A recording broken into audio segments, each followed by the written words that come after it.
This episode of Techno Buffalo is brought to you by Carbonite. Welcome back to another episode of Rumor Roundup. I'm your host, John Rentges, the show where we round up all the rumors from the week.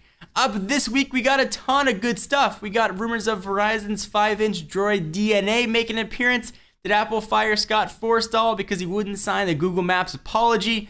Forget quad-core, that's so yesterday. 48-core phones and tablets are a-coming. And the Nexus Q, is it a thing of the past? I'm John Rettinger, this is Rumor Roundup. Go ahead and get started.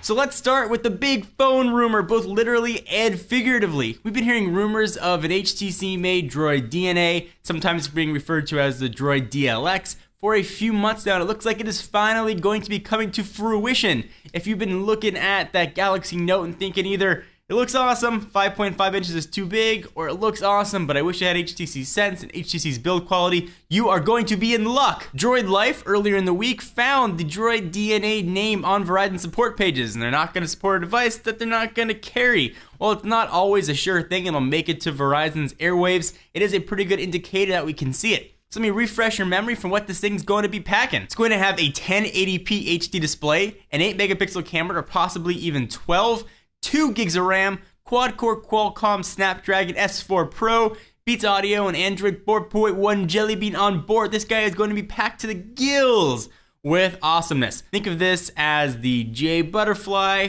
but for the US market. Earlier in the week, Apple announced that Scott Forstall was going to be leaving Apple. Well, technically he's going to be an advisor to Tim Cook, but that's just code for we don't want you to go anywhere else. So we're going to just pay you gobs of money and stop doing your job. Rumor has it that Forstall, the brain behind iOS, who's the main software engineer behind the operating system, was forced out because he refused to sign the Maps apology that Tim Cook ultimately signed. To refresh your memory, with iOS 6, gone was Google Maps, and Apple unleashed Apple Maps, offering pretty awesome turn-by-turn navigation, but was also met with a great deal of warranty criticism because points of interest weren't there, landmarks were all wonky, or things just weren't working as Apple products usually do. A few weeks later, Tim Cook issued a public apology, and Scott Forstall did not issue an apology. Now, rumor has it that he told the folks at Apple, this Maps application's not ready to go quite yet, but Apple forced ahead with it anyway. If those rumors are true, then maybe he shouldn't have been forced to apologize.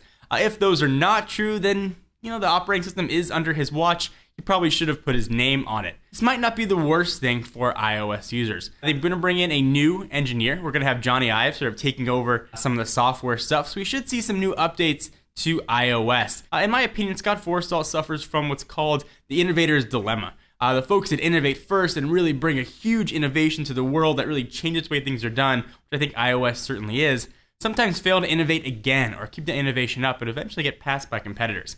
And I'm not saying iOS has been passed by Android, but in a lot of ways they're on par, and sometimes they go back and forth depending on the feature you're talking about. So hopefully we will see a fresh, revamped iOS. If anything, it'll be a new set of eyes looking at iOS, which can only mean good things for the consumer. So that shiny new quad-core, dual-core phone you got in your pocket that you're super excited about? That thing is slow. How about 48 cores? Coming sometime in the next 10 years. Computer World is claiming that Intel is working on a 48-core chip coming out in the next decade, which is absolutely insane. You think about it, the reason quad-core is faster than dual-core is all those processes can be split up over more cores. Imagine what 48 freaking cores can do. It would probably just be smarter than us. Take over the world, start a company called Skynet, kill us, and it all would be started from like a Nexus phone. Like a super Nexus phone. Is it just to see if they can? Is it a proof of concept? How many cores do we need? At the end of the day, it's still just a phone. It can only play games so good. Graphics can only look so good. It can only make phone calls so well. You can only do so much with a smartphone. But maybe in 10 years, technology will change. Maybe we'll have holographic displays and it can be, like we saw in Star Wars and see Leia pop out of your phone asking Obi-Wan for help.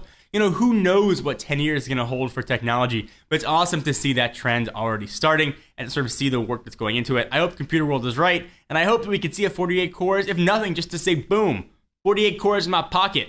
what up now? So let's take a real quick break and thank our friends and sponsors at Carbonite. Carbonite Online Backup is automatic cloud backup for the computer files at your home office or small business. Just set it up once and Carbonite will protect your computer files. No hardware required at all. This is totally software. With Carbonite, getting lost files back is easy. Your employees can even access their backed up files on their smartphone, iPad with the free Carbonite app. Carbonite is the best backup plan for your home office or small business. Start your own free trial at carbonite.com and offer code TECHNO, and you'll get 2 free months if you decide to buy. Again, go to carbonite.com, enter offer code TECHNO, get 2 free months if you decide to pick it up. It's a great way to go. Make sure you don't lose your stuff. The Nexus Q was unveiled at Google I/O, and folks who were in attendance had a chance to take one of those shiny little round objects home, and we were one of the lucky few. We plugged it into our TV all excited and then realized, yeah, it doesn't really do much.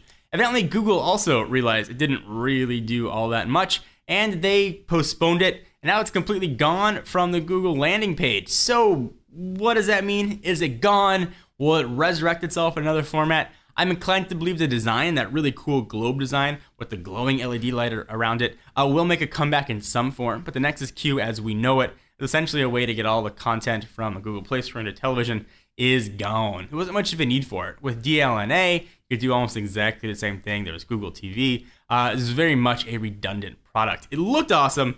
Crazy expensive, made in the US, but it was absolutely a redundant product. So, much as I hate to admit it, probably good riddance, but hopefully that design will somehow come back. So thank you for watching another episode of Rumor Roundup. We're back here every week rounding up all the latest rumors. Be sure to check us out at technobuffalo.com for the latest and greatest tech news, reviews, rumors, and everything else. I'm John Rettinger. I'll see you next video.